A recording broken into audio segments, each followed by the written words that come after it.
kita kena faham expansion tu maksudnya mengembang. Thermal tu maksudnya temperature. Expansion tu maksudnya mengembang. Kalau part yang pertama tadi conduction, pengaliran haba. Kali ni thermal expansion, pengembangan objek. Okay. So pengembangan objek ni boleh berlaku secara linear, boleh berlaku secara area ataupun boleh berlaku secara volume. So linear expansion nama dia alpha. Area expansion namanya beta. Volume expansion namanya gamma. Okay. So coefficient of linear expansion, so sebut dengan penuh, itu adalah alpha. So singkatan dia adalah COLE. C-O-L-E. So COLE tu adalah alpha. Okay, kalau beta, COE. Coefficient of area expansion. COE. Itu adalah beta. Dan yang ketiga COVE. C-O-V-E. Coefficient of volume expansion. Itu adalah gamma. Okay. So kita boleh ada kaitan antara alpha, beta dengan gamma. Okay, kaitan dia adalah beta bersamaan 2 alpha ataupun gamma bersamaan 3 alpha. Okay, dan bagi setiap satu pengembangan secara linear, area ataupun volume, kita boleh keluarkan equation. So ini adalah equation of thermal expansion secara linear. Yang mana delta L is alpha L0 delta T.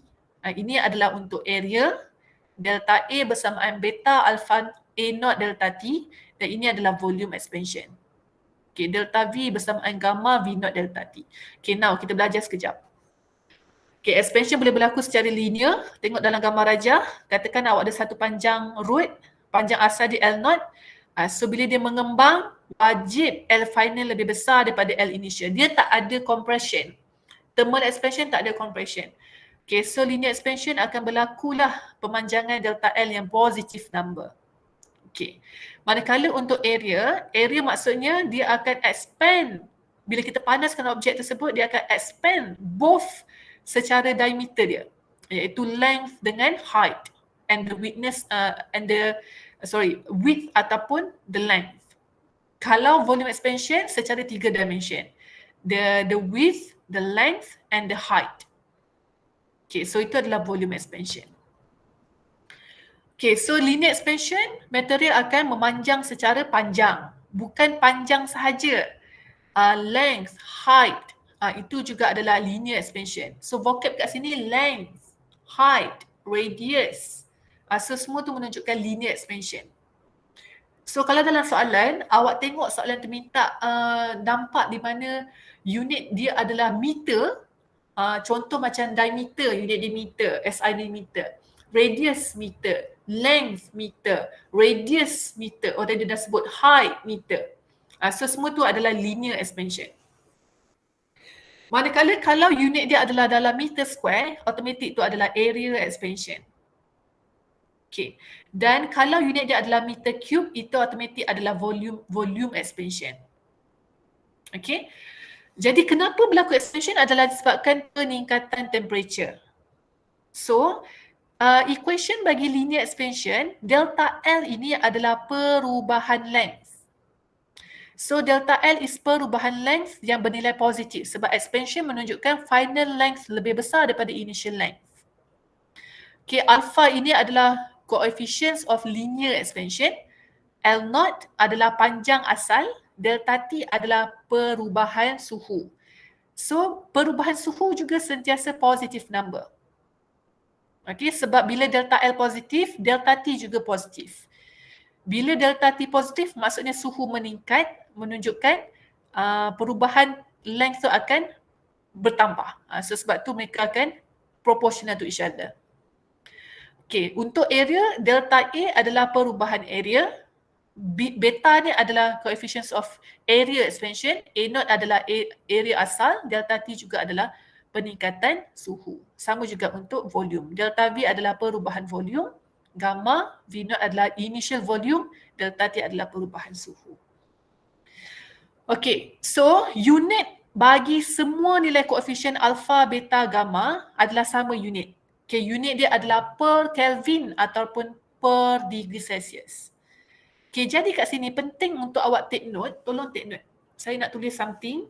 Dalam data T, ini maksudnya T final tolak T initial. Okay, jadi konsep dia adalah the increase in temperature difference sebanyak 1 Kelvin adalah sama nilai dengan 1 degree Celsius. Sebab dia adalah peningkatan perbezaan suhu, increase in temperature difference. Tapi kalau temperature tu sendiri tak sama nilai 1 Kelvin dengan 1 degree Celsius, tapi kalau peningkatan delta T baru adalah sama nilai, conversion 1 Kelvin kepada 1 degree Celsius. Kenapa ni penting? Sebabkan kita tak perlu convert. No need to convert unit from Kelvin to degree Celsius or degree Celsius to Kelvin. Kita tak perlu convert unit. Jangan convert unit. Dalam rumus delta T, untuk kes bagi thermal expansion, tak perlu convert unit. Okay? Maksudnya kalau contoh awak nak gunakan dalam rumus rumus linear expansion. Okay, contoh awak nak gunakan dalam rumus linear expansion. So linear expansion adalah delta L bersamaan alpha L0 delta T. Okay, jadi dalam delta T ni maksudnya T final tolak T initial. Gunakan sahaja unit yang diberi dalam soalan. Okay, maksudnya jangan convert unit. Jangan convert unit. Okay, kebiasaan contoh soalan bagi dalam degree Celsius, gunakan sahaja dalam degree Celsius. Kalau digunakan dalam Kelvin, gunakan sahaja dalam Kelvin sebab kita bukan mencari individual temperature, tak. Kita mencari delta T. So the increase in temperature difference adalah sama untuk 1 Kelvin dengan 1 degree Celsius. So tak perlu tukar unit. Okay, so tolong take note. Dia highlightkan. Biasanya pelajar salah dekat sini. Okay, dan sebab itulah unit bagi alpha juga adalah per Kelvin ataupun per degree Celsius. Okay, so selain daripada unit bagi expansion for linear area dengan volume, kita ada lagi satu equation. Okay, di mana kalau kita nak kaitkan area expansion dengan linear expansion, koefisien dia adalah beta bersamaan 2 alpha. Okay, untuk coefficients of volume expansion, okay, gamma bersamaan 3 alpha. Okay, dua rumus ni saya tak rasa awak perlu hafal sebab dalam list of selected formula constant in paper physics PSPM kita akan bagi.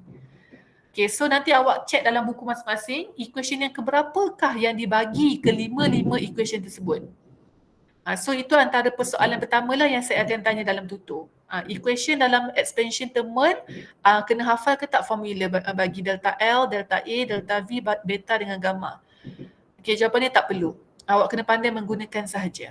So cara taktik dan teknik untuk gunakan rumus ni untuk delta T tadilah. Delta T tu tak perlu convert unit. Masukkan sahaja perubahan temperature yang dibagi.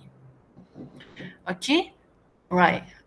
So alpha dengan beta ni unit dia adalah per Kelvin ataupun per degree Celsius. Okay. So untuk saya simpulkan, kenapa penting belajar coefficients of linear area dengan volume expansion? Sebabkan dia memberi nilai. Semakin tinggi nilai alpha iaitu coefficients of linear expansion, cuba tengok dalam table 13.3. Mana satukah nilai coefficient alpha yang paling besar?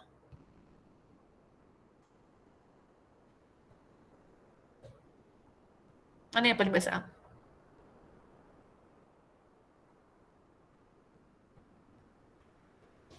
Gelas. Gelas? Gelas tak besar, tak cukup besar. Parafin. Paraffin. Kan? Paraffin. Second one, hard rubber. Yang paling kecil yang mana? Ada tak 0 point something ni kan? Glass Vicker. Glass. Okay, so nilai alpha, coefficients of linear expansion, semakin besar nilai alpha bermaksud material tersebut boleh expand lebih baik, lebih cepat. Berbanding kalau alpha dia kecil, menunjukkan material tersebut dia punya expansion dia lebih poor, lebih lemah. Dia susah untuk expand. Tapi kalau alpha dia besar, maksudnya pada suhu 20 darjah Celsius, contoh dalam nilai konsisten semua adalah pada 20 darjah Celsius, maksudnya dia boleh expand dengan cepat. Okay, kalau nilai alpha dia kecil, maksudnya dia punya expansion dia lemah. Sama juga untuk beta. Okay, so antara semua nilai tersebut, yang mana yang paling besar beta dia? Coefficients of bukan volume ni, dia adalah area expansion. Mana satukah beta yang paling besar? Aceton. Aceton. Sebab tu dia very dangerous. Sebab dia boleh expand dengan cepat. Dia boleh membuatkan initiate the ignition of fire, aceton. So dia akan expand dengan sangat cepat.